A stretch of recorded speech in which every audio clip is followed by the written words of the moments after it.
It's time.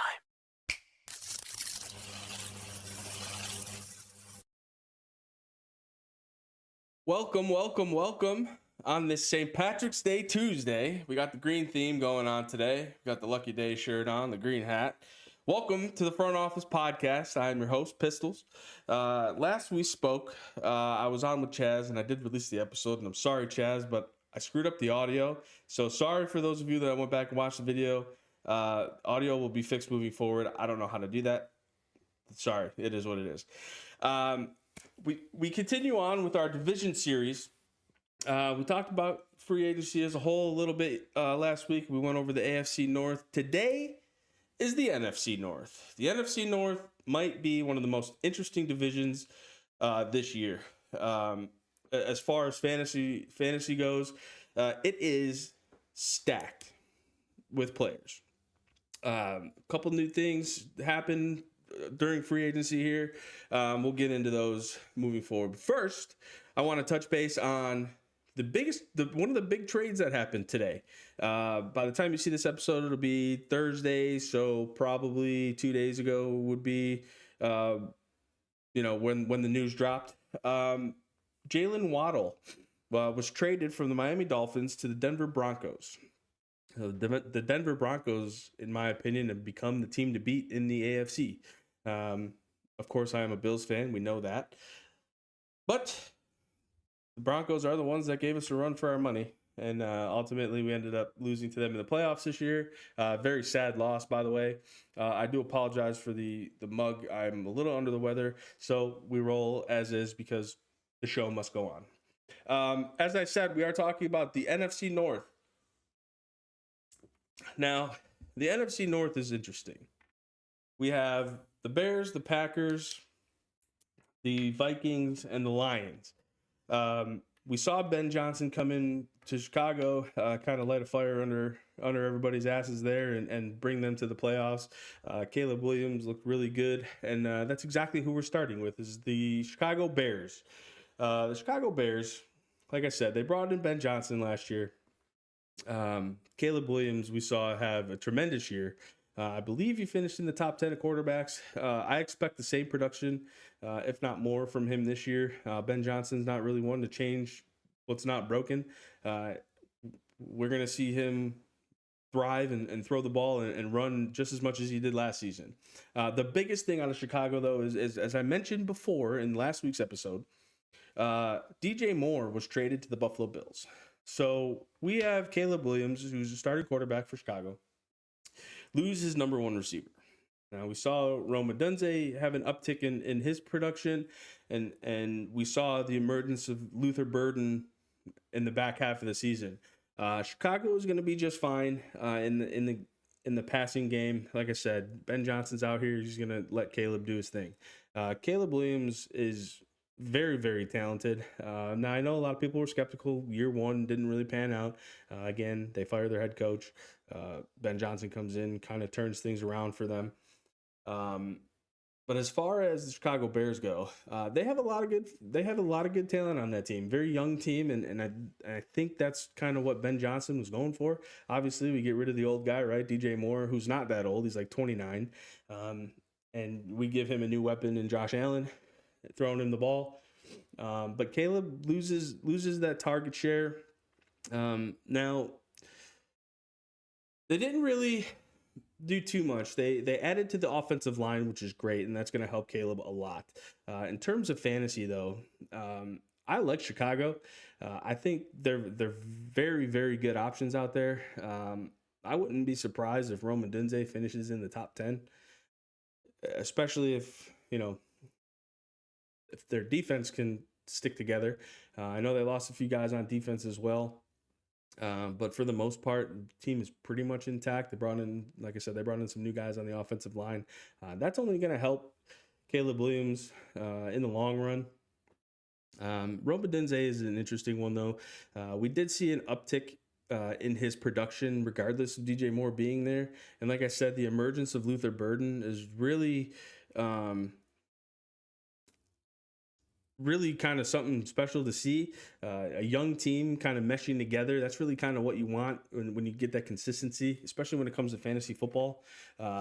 Consistency is key when it comes to fantasy football, and that opportunity expands, means production expands, and that's all there is to it.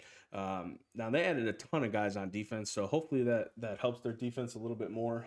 Keeps Caleb upright and doesn't have to rush as much, but he does have the ability to rush. So look for that there. Yeah, I have no problem with Caleb Williams as my quarterback this year. Chicago Bears are up and coming, and it's nice to see. It's nice to see teams that have been bad for so long start to turn it around and really produce something good on the field. Like I said, as a Bills fan, we saw it for 17 years, no playoffs, and then we get this young kid in here named Josh Allen who has really taken control of the division. I know they lost it last year, but either way, we saw Chicago just turn things around almost overnight. From year 1 to year 2, Caleb Williams was much better, and I expect year 3 for him to make another enormous leap. I could see him finishing in the top 10. I could see Roman Dunze finishing in the top 10. Luther Burden's a great wide receiver 2 option if you're desperate for a wide receiver in the back end of the draft. You definitely want to take advantage of that, because that offense is just going to keep rolling. Moving on from the Chicago Bears, I want to talk about the Detroit Lions next.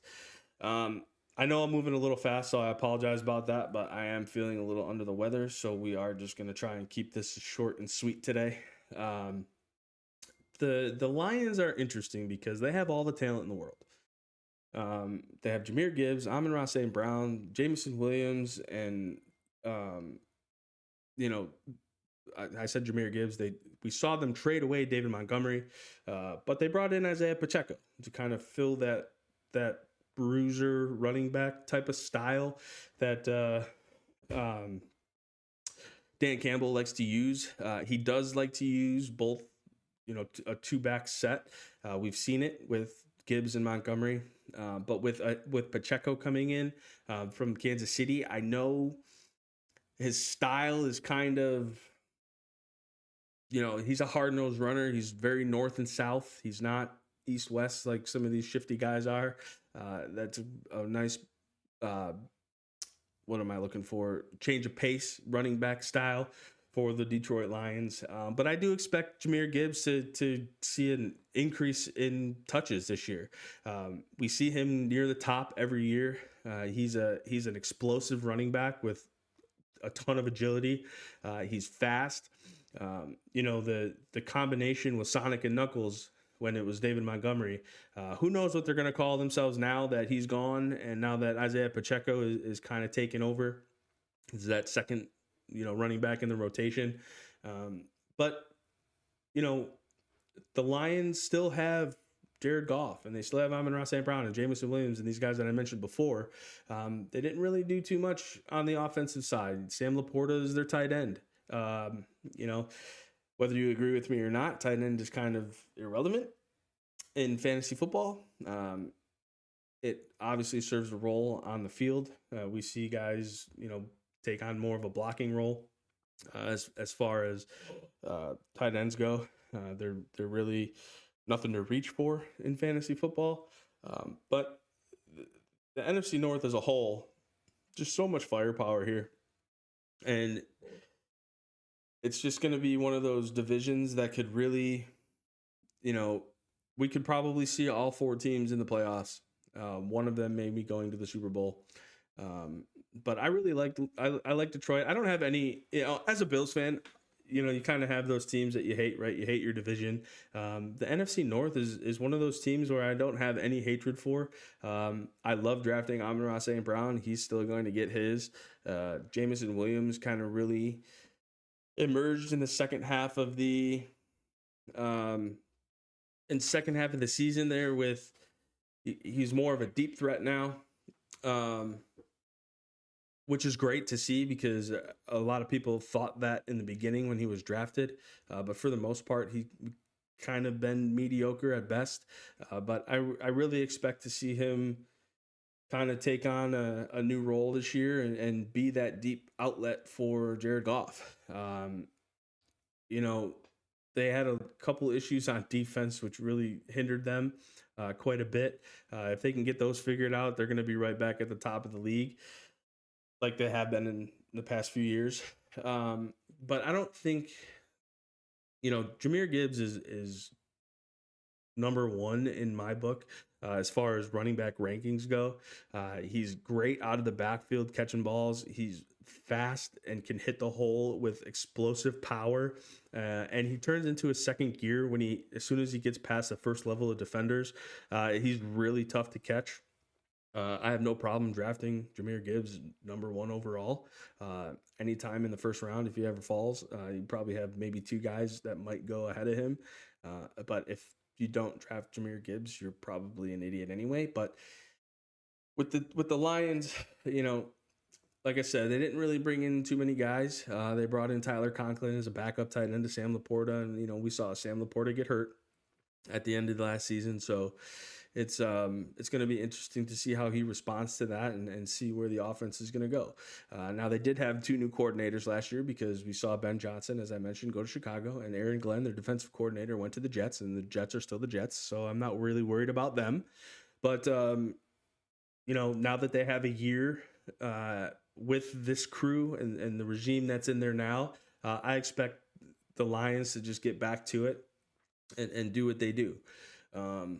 It's really nice to see, like I said, some of these bad teams that have been bad for years kind of be at the top, and we see some teams that have been at the top kind of falter a little bit. I personally love to see the Chiefs not make the playoffs and the Ravens not make the playoffs. But, it's nice. It's a nice change of pace when you get different combinations of teams in the playoffs every year. The Lions are going to be just fine. They're going to put up high points again. They're going to be one of the top teams in the league that, 30 plus points a game, as we've seen for the past, 4 years or however long Dan Campbell's been there for. So, I mean, their running back structure is just key.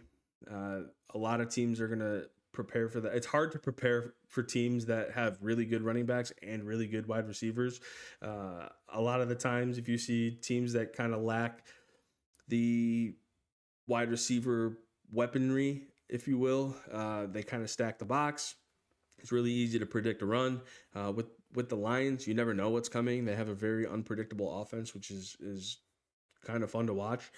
You don't know if they're going to pass it. You don't know if they're going to run it. And if they do run it, they're going to play action, and they're still going to throw to their running backs a ton, like they have in the past few years.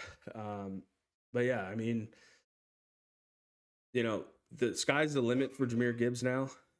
Like I said, I don't think Isaiah Pacheco is going to take too many touches away from him. But in any case, he'll just serve a change of pace kind of role for giving Jahmyr Gibbs a break every now and again. Moving on to the Green Bay Packers. And the Green Bay Packers are interesting because they are a team that makes very, very little free agency moves. In my opinion, and you can quote me on this, the Green Bay Packers have the best development coaching staff for young players in the NFL. And I don't know why that is. It's just they've had three quarterbacks in the last 30 years that I can remember. And Brett Favre, Aaron Rodgers, and now Jordan Love, who took over for Aaron Rodgers when he left 5 years ago or 6 years ago, whatever it was. They like to keep their team young. They have a franchise quarterback in Jordan Love, who I think is very, very good, throwing to a ton of young receivers. Now, we did see Romeo Doubs hit free agency and go to the Patriots. So what that does for them on offense is really doesn't change too much because they still have Christian Watson. They still have Dontavian Wicks. They have the new kid. I can't remember his name, Matthew Golden,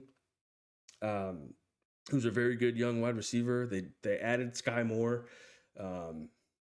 It's just one of those teams that just they have the best developmental program in the NFL, and I wish teams would learn from the Green Bay Packers on how to develop their talent, because it's really incredible to see. The Packers have always been a team that makes the playoffs year after year. Whether they're the 1 seed, the 7 seed, it doesn't matter. They're there competing for the Super Bowl. Obviously, that's the ultimate goal. And I just wish teams would take some sort of page out of their book to get players developed the correct way. And now I know everybody has a different approach to everything, and it's one of those things where, okay, you're going to get a first round quarterback and you're going to start him right away, and in many cases, but in the cases. In the case of the Green Bay Packers, like I said, 3 quarterbacks in 30 years is just insane. The development for quarterbacks is incredible. The development for young talent is incredible. Um, it's just it's really fun to watch them year after year. And I know my girlfriend is a huge Packers fan, so I root for them secretly on the side. Um, but they're an interesting team year after year, just watching young kids develop, and these no name kids just come on and they play their heart out and they play well. So, and they still have Josh Jacobs in the backfield, so their run game is solid. They did lose Emmanuel Wilson. I forget where he went, but he was kind of irrelevant. It's Josh Jacobs' backfield. A lot of talent on that team, and year after year, we're going to see them in the playoffs for as long as time allows, I guess.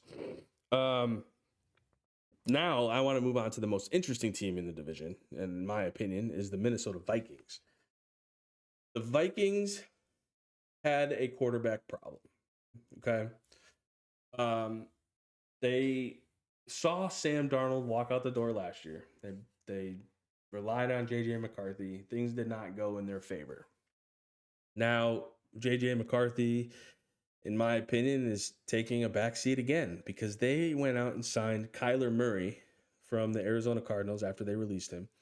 Um, and everything I said about Justin Jefferson being elite is still true, but QB situation is what worried me. Now he's got a pretty stable quarterback in Kyler Murray who can get him the ball, and Justin Jefferson is probably going to skyrocket to the top of the league again.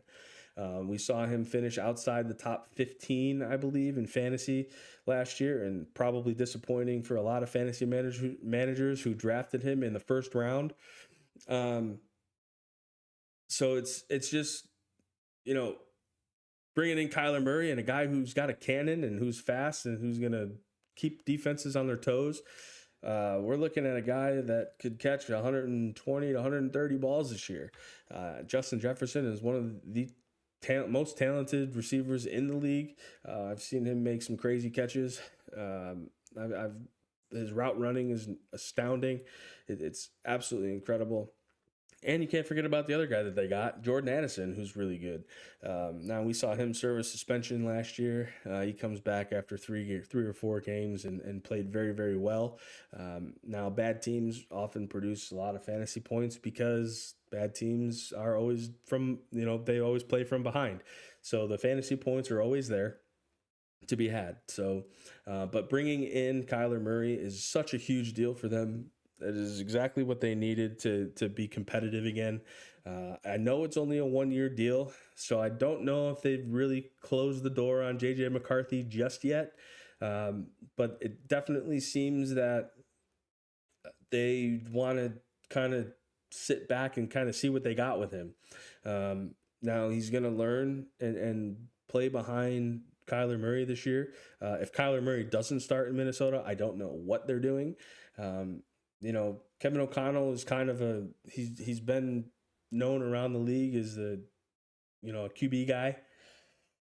If they can't figure out Kyler Murray, because Arizona certainly couldn't, then I don't know what's going to happen with Kyler Murray. But as far as I'm concerned, Minnesota is right back up there in the rankings for me. Kyler Murray is a very viable option at quarterback for me, and I'm very happy getting him in the 10th, 11th round of drafts. this might be and I think I said it on the last episode at some point, and I think this might be the two best receivers that he's ever played with outside of DeAndre Hopkins when he was in Arizona. Um, but again, when he was in Arizona, it was only DeAndre Hopkins that he had. So it's one of those things where, okay, you had an elite receiver in Nuke Hopkins. Now you have an elite receiver in Justin Jefferson, and you have a very good receiver in Jordan Addison. Not to mention the irrelevant position in tight end. We could see a revitalization of TJ Hawkinson. We saw Trey McBride do very, very well in the Arizona offense with Murray throwing him the ball. And I could see them really kind of getting after it with the tight end position again. Maybe we'll see TJ Hawkinson kind of catch a stride again and kind of figure out his place in their offense. I know Kyler's we call him little fella. He's about 5'9", but he's really fast and he's got a cannon for an arm. Inaccurate a little bit in my opinion, but for the most part, if he just throws the ball down there, Justin Jefferson is going to be down there somewhere. So it'll be interesting to see this division. Just understanding how each offense is created now, and with all these elite players in this division, it's really going to be, in my opinion, the division that could win your fantasy leagues. There's a ton of talent there, and we're just going to see the talent just all over the field this year. I'm excited for 2026, 2027 season. As you can tell of why we're here on the channel talking about the NFC North today. We prepare now, we win later. So preparing now for your fantasy season is only going to benefit you in the long run. It makes draft day so much easier. We saw them re-sign Aaron Jones as well in Minnesota. So, they have veteran presence with the running back situation. And the team is just, this could be a division where all four teams make the playoffs. And we know only one can win in the end. But I wouldn't be surprised if it's an NFC showdown between any four of these teams. The talent is just too great. And of course, I know we're in mid-March and everything looks good on paper, as it always does in mid-March after free agency kicks off. And we just have four teams here that just really figured it out and really put it together. And, like I said, we saw the Bears and the Packers make the playoffs, and the Lions and the Vikings missed out. It's just, this division is probably one of my favorites outside of my own division, mainly because I love the Bills and I love beating up on the other teams. But as far as watching football games goes, the NFC North is right up there. A lot of history in the NFC North, especially with the Bears and the Packers. They play at two historic stadiums. The other thing I wanted to touch base about, speaking of stadiums, is the Chicago Bears may find themselves in a new home in the coming years. I believe they got approval for a new stadium, but it's not in Illinois. It's just across the border in some small little city in Indiana, which is crazy to me because the history in Chicago with the Bears is just insane. So moving a team like Chicago to basically a different state. I know fans are outraged, and I know there's been, I think, something going around that says they're not even going to be able to use the name. If they don't play in Chicago, they cannot be the Chicago Bears. That would be interesting to see. It would be kind of funny, though. To see a team with such history play in a city that's not Chicago. So that'll be interesting to see how that unfolds in the coming years and if there's any more news that breaks on that. But that is the NFC North. It's a very competitive division. These guys, in my last episode, the AFC North is kind of meh. I believe Chaz and I kind of agree that they're a little bit of pretenders. As far as the pretender or contender, if that makes any sense. But the NFC North is a contending division. There are going to be some high scoring games when those teams play. The division is going to be wide open, and it's going to be a battle for all four of those teams to make the playoffs. This is the Front Office Podcast. Thank you for listening. I apologize. I'm cutting it a little short. I do need to go get some rest, though. Thank you for watching. I am Pistols. We'll catch you on the next stream on Sunday, where we talk about the AFC South. We're going to get into the AFC South. We're going to be bringing in a guest again on the show. Hopefully if I remember to fix the audio correctly. But thank you guys for being here. I appreciate you all very much. Catch you on the next one.